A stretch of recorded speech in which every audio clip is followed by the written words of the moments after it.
Am I the a-hole for saying I would divorce my wife in 4 years? Am I the a-hole for telling my husband his fragile masculinity is costing us money? Am I the a-hole for telling my fiance that she's useless in an emergency and shouldn't brag about how tough she is? Am I the a-hole for confronting my best friend about her sexting my husband in front of everyone?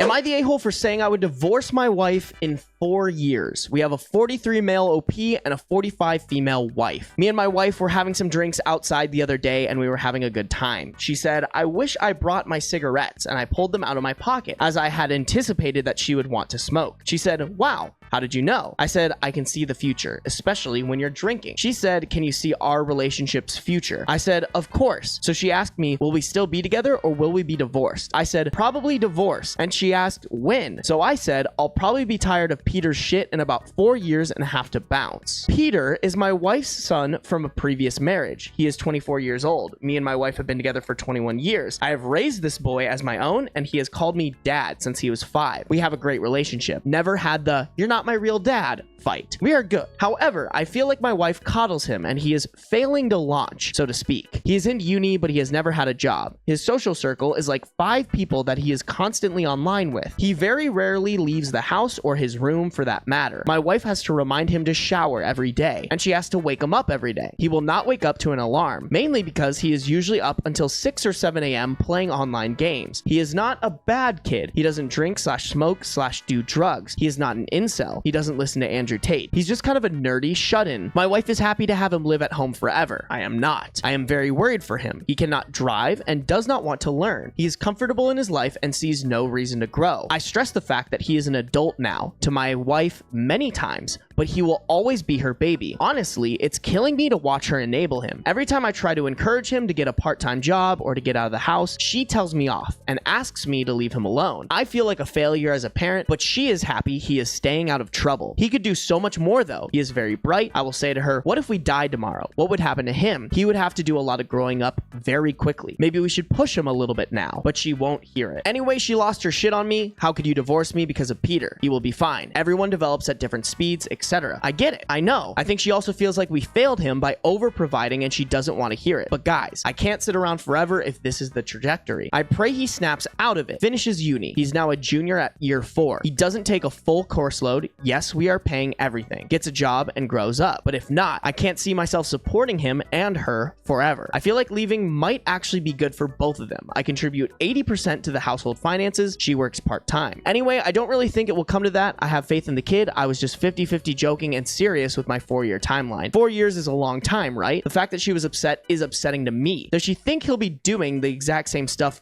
4 years from now? She thinks I'm an a-hole because I'm giving an ultimatum and she doesn't care how long he stays at home. I want to say you're the a-hole for saying you would divorce your wife in 4 years. Nobody wants to fucking hear that. The wife was probably trying to be all cutesy. She was like, "Oh my God, you predicted the future. Like, what is our future going to be like?" And she was probably expecting you to be like, "Oh, we're going to grow old together and we're going to be in love forever and we're going to have so many grandkids." Like, that was the answer she was looking for, bro. But instead you're like, "We'll be divorced." And I know the timeline. We'll be divorced in 4 years. My brother in Christ, what are we doing? Why would you think that's an appropriate answer? I don't think OP's the a-hole for having this perspective because I actually kind of agree with him. I kind of do agree that this wife is clearly coddling the kid way too much and homeboy does have to do a little bit of damage control. I think it's completely okay for you to have a man-to-man speech with Peter and be like, "Hey, you're becoming an adult. We're not going to be around forever. God forbid something happens to us tomorrow. I would just like to work with you to help figure out how we can move forward. For you to realize that your mom's mentality is bad." I'm completely okay with going behind your wife's back for the sake of your child because I do think there is a strong possibility homeboy ends up being a dud. Am I the a-hole for telling my husband his fragile masculinity is costing us money? Back in late 2021, my husband Craig, male 46, and I, female 44, welcomed our 4th child into the world. As a result, we needed to upgrade one of our cars to something larger. We decided to trade in my super reliable Toyota RAV4 for something bigger since I was the one who drove the kids around most often. I was open and ready to embrace minivan life and was planning to buy something reliable and safe like a Honda or a Kia, but Craig had his heart set on an SUV. In his mind, minivans were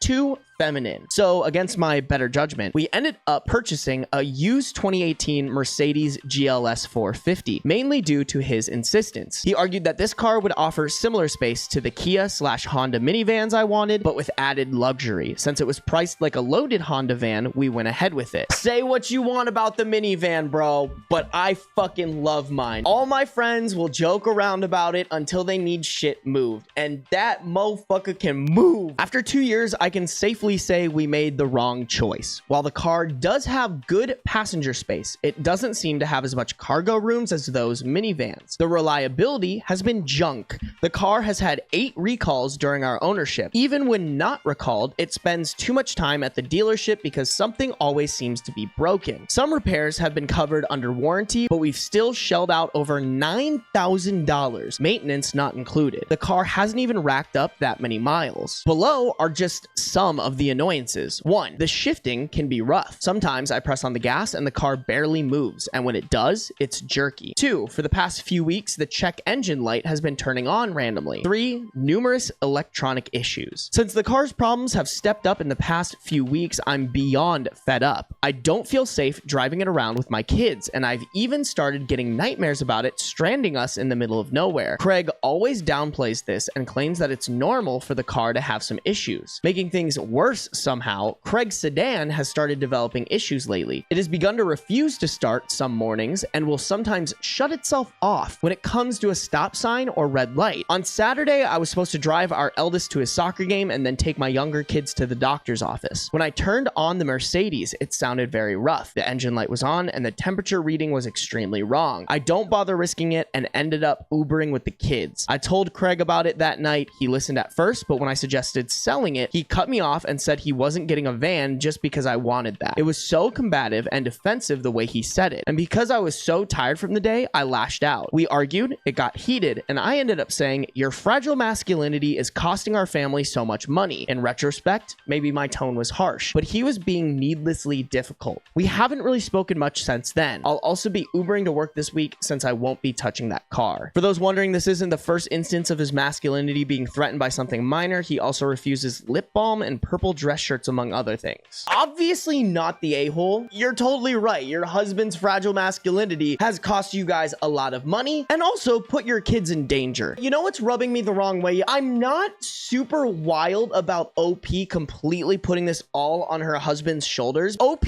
agreed to getting this car with their husband, and there almost seems to be like no accountability. I'm totally on OP's side here, but I'm just getting this feeling that they're playing the blame game when it should be a more constructive conversation around your kid's safety and this car just being a huge problem. Especially with somebody like this, you're not going to call out their fragile masculinity and then they're going to be like, "Oh, you know what, babe? You're right. I am being fragile."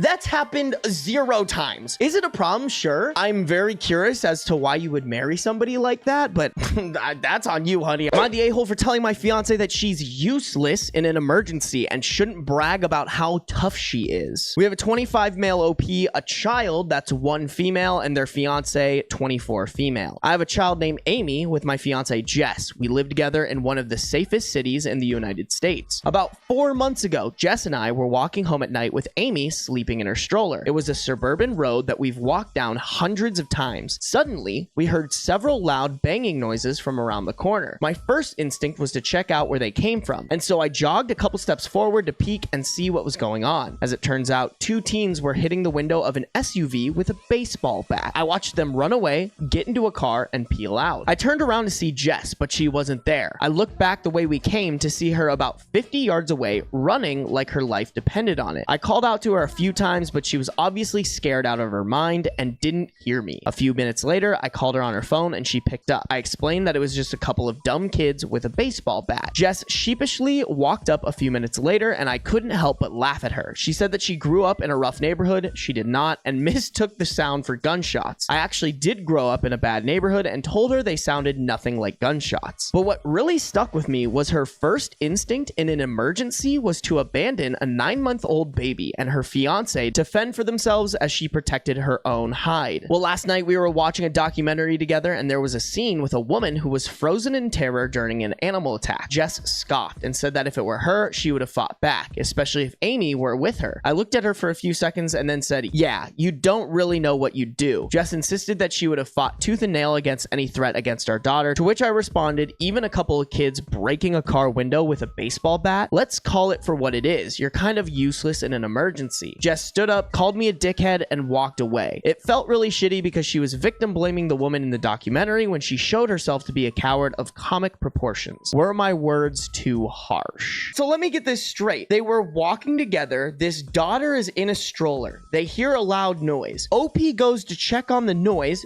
doesn't have the stroller, and then the wife runs away and leaves the stroller there? If that's the case, I'm not only blaming the wife, but also OP's reaction isn't the best either. I heard loud and potentially threatening noises, and I'm with my wife and kid. You know what I should do? I should go investigate. Hey man, here's the thing. I don't think he's wrong by any means, but bro, you probably wouldn't have the best reaction either. Bro would go straight into the danger and die. He's the guy in the horror movie that's like, no, it's probably just a cat, and then he dies. Like that's what bro did. Also, I just don't think it's nice to call somebody useless. Like, nobody wants to be called useless. That's not, oh, you called me useless, thank you so much. Nobody likes that. The only a-hole thing I see here is OP being like, you would be useless. There's a nicer way to put that doesn't put them down. You know what? Actually, maybe I do have to say she is a little bit of an a-hole for leaving the baby, but also so did OP. Am I the a-hole for throwing away my husband's Father's Day gifts after what he did on Mother's Day? My husband and I have 2 kids, one 6-year-old boy and one 8-month-old girl. He told me for 2 weeks leading up to Mother's Day that he had an entire weekend planned for me. This is not normal, but there's been years in the past where I did complain and feel hurt because he didn't really do much of anything for me on Mother's Day, but I always went all out for him on Father's Day, and I just felt unappreciated. So I'm thinking that he finally understood where I was coming from and was going to make it special for me this year. I quite literally only asked for a massage, and he repeatedly said that he couldn't give me a massage because it wasn't enough. So like, I don't know. At this point, I'm truly thinking this man went all out. Anyways, Friday rolls around and a bunch of people start showing up. He invited a good 10 to 15 people over. I think I knew 2 of those people. He called it the Mother's Day bonfire. We had a fire all right, but I was the only one who chased the kids around all evening. My 6-year-old while holding the baby and some other person's 2 kids because they weren't watching them. And quite literally, no one spoke to me. I wasn't acknowledged until the very end of the evening, and that was by my husband's buddy who told me he was stealing my husband to go out four-wheeling. It's like 11 p.m. at this point, and everyone except me was drinking. I said my husband wasn't going anywhere. I even said this to my husband. You're drinking, you're not going anywhere. He took that as a, oh, I need to find a DD, and then I can go. So he asked the neighbor to drive him around and took off with everyone. I'm extremely hurt at this point because this was my promised weekend and I got stuck with other people's kids. Wasn't spoken to at all. Had a mess to clean up, and now my husband is taking off. I explain how hurt I am the next morning. He says he gets it and apologizes and says he just had too much to drink and wasn't really thinking clearly. Okay, I get it. It's whatever. We didn't do anything Saturday because he spent half the day sleeping off a hangover. Well, yesterday rolls around and his boss calls him at 6 a.m., asks him to come into work because they are short-staffed, and he said yes. So I expressed hurt and said, but it's Mother's Day. And he says, I know, I'm sorry. I just don't want to pass up the opportunity for more hours, which I get that too. So whatever. He gets home at 5 p.m. and starts getting the kids dressed and ushered towards the door. So I'm thinking we are finally going to celebrate. We end up going on a walk. I love walking, but 5 minutes in and he's complaining and has us turn around because of the black flies. They weren't even bad. So again, I'm disappointed. When we get back home, he lays down on the couch and says, oh, your gift is in the truck. So I go down and it's a $5 storage container for sugar/flour. I do like stuff like this, but I'm so hurt at this point. I asked him if I could at least get a massage and he says, I'm sorry, babe, I'm just so tired, and falls asleep around 8 p.m. when he usually doesn't even go to bed until midnight/1 a.m. I just sat there crying. I took the 3 gifts that I already bought him for Father's Day and chucked them in the trash can. Personalized items that cost me more than I want to admit, but I don't even care anymore.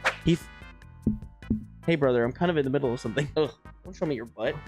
It's Stinky. You're just a stinky boy. He found them in the garbage this morning and asked me what they were and why they were in the trash covered in food. And I told them they were his Father's Day gifts, and I left it at that. He's now saying that he tried to make my weekend special and that he's hurt by me throwing away his gifts to retaliate against him for it not turning out the way he wanted it to. Not the a-hole. The husband's the a-hole. Will you, if anything, you're the a-hole for this underreaction. I also just don't understand why he was like, the one thing you want, I can't give you, which is a massage. That's so weird. Not only did he make it more complicated, but then he gave her something that she didn't want. What is wrong with men? Like, what are we doing? It just sounds like the husband is probably a little bit self-centered. The solution here should be to communicate to the husband how much he fucked up. Even though he like tried in the wrong direction. Have you tried just being better? Am I the a-hole for telling my friend he is an ass if he removes his recently discovered not biological son from his life? A friend of mine has very recently had some family issues. Long story short, his son isn't biologically his. It's an absolutely awful situation to be in, and it has torn his life apart. He has recently told me that once the divorce is settled, he is going to remove his son and wife from his life, and he essentially wants to move on and forget about it all. Fair enough. However, he also wants to never see his son anymore either. If this was a baby, fresh out of the womb, fair game in my opinion. But his son is a grown-ass 26-year-old adult. He doesn't live with his parents. Friend has raised this kid, loved this kid, everything. At this point in his life, my friend is his dad no matter what anyone, even friend, has to say about it. A stepdad at that age doesn't really exist, you know. He is the guy who raised him. So I told him that I know he is grieving and emotions are at an all-time high right now, but if he removes his son from his life, he is straight up an ass, and that I disagree with him doing that. If he needs time and space, sure. A new understanding of boundaries between them,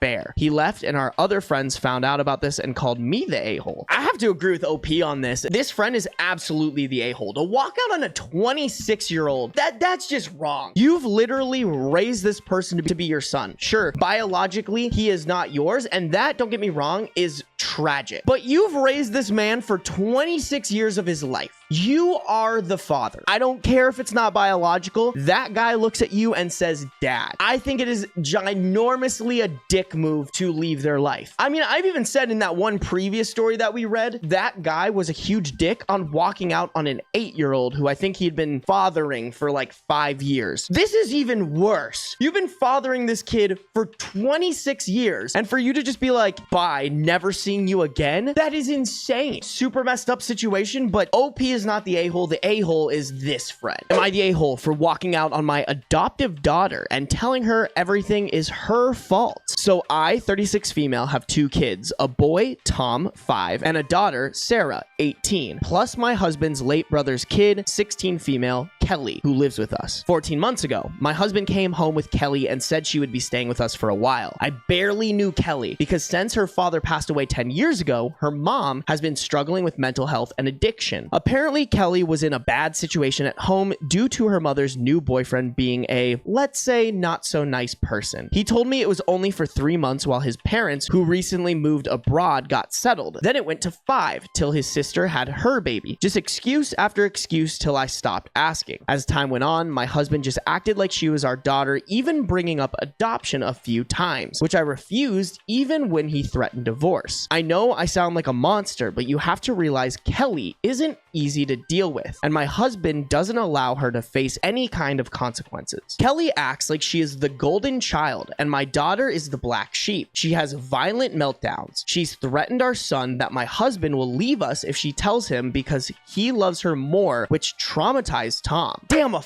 5-year-old? You're traumatizing a 5-year-old out here, bro? That's crazy. She has tried and failed her mind games with me, pretending to be a saint. Her main target is my daughter. She is extremely cruel towards her verbally, like she'll slut shame her for every little thing, like wearing makeup or telling her she's lazy / good for nothing for stupid reasons like sleeping late at the weekends. She'll also take her things, either will lose them or destroy them, then cry to my husband who will excuse her behavior even though he spends 70% of his time at work. We are all in therapy therapy, which isn't working, like group sessions, when someone points out Kelly's behavior or adoption usually ends up with everyone fighting. It all came to a head last month. Kelly was in a mood all week because Sarah had a big 18th birthday party with all the attention on her, especially for my family, which Kelly had mentioned in therapy bugged her. Myself and Sarah were having a stupid fight over a non-issue because Sarah used all my shampoo, which she didn't replace or let me know I was out of. Kelly came out of nowhere, screaming at Sarah, calling her a moocher, lazy, trash, and spoiled. She then said that Sarah was an adult now, and if she didn't pull her weight, she'd get kicked out. I lost it. I told her Sarah was my daughter, and if she didn't change her attitude, she'd be the one getting kicked out. Kelly didn't say anything, just went into her room, and about an hour later, my husband came back, then started screaming, literally in my face, calling me names, telling me he wants to divorce so he can protect Kelly. So I said, okay, I want a divorce and 50-50 custody. I get my son, he gets his niece. Now get the fuck out of my house with his niece. So wait, I'm confused. This story is making it very unclear to me if Tom and Sarah are the husband's kids as well. I'm picking up on no, but I think there is a possibility that the answer is yes. They left and have been staying with his brother since. Husband now has to deal with Kelly all the time. He wants more therapy to fix our issues so we can get back together and be a family again. They both came over yesterday to collect the last of their stuff, and Kelly asked me, was it her fault? I said yes, it was just as much her fault as her uncle's, my husband. Husband told me I'm being a monster, and Kelly is my daughter, whether I admit it or not. I've abandoned her when she finally had a stable home, and that she doesn't mean to lash out, it's just due to her trauma. And if we work together, we can help her work through it. Honestly, now I don't know what to do, and I feel like an a-hole. I just need clarification on if the husband is the father to Tom and Sarah. Because if that's the case, I think this husband is terrible for choosing this awful niece over his own kids. But if I had to put money on it, I would say that Tom and Sarah are only OP's kids and not this husband's. And with that, I'm internally debating if the husband has more responsibility towards those kids versus his brother's daughter. I almost am leaning towards he has more of a responsibility towards Kelly, and therefore if the best thing for them to do is divorce so he can focus on Kelly full time, then he should. I don't know if I 100% agree with that. I just feel like there's little pieces of information that I need to know. Hold on, let me look at their profile real quick. So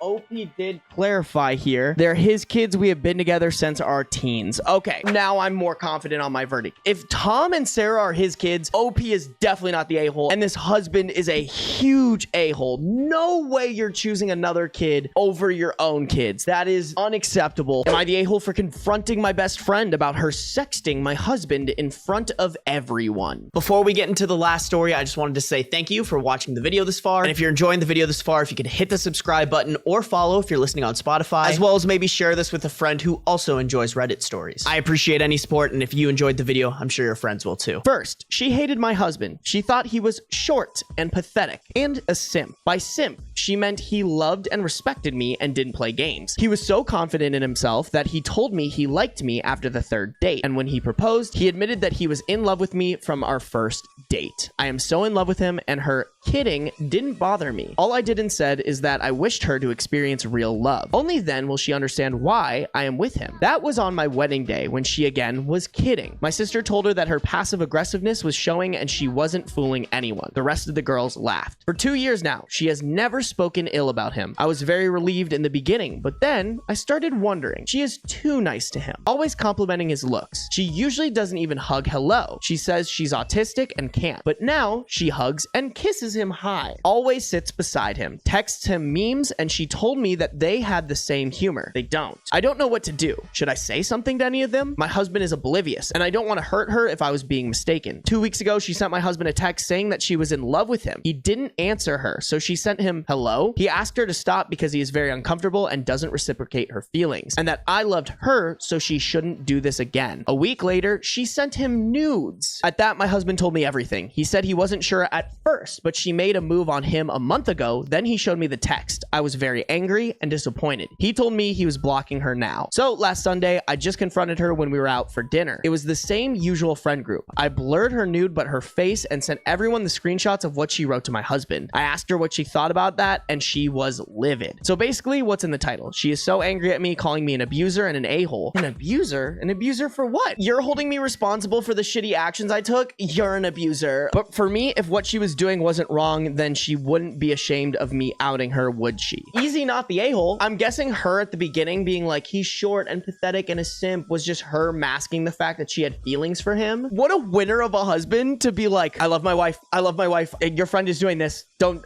please, I'm not cheating. I promise. I love you. What a simp, bro. I love it. If you enjoyed the video and you're looking for more reading Reddit videos that are over 20 minutes, click the link at the top of the description or the videos popping up on screen right now. The members of our community love these videos, and I'm sure you'll love them too.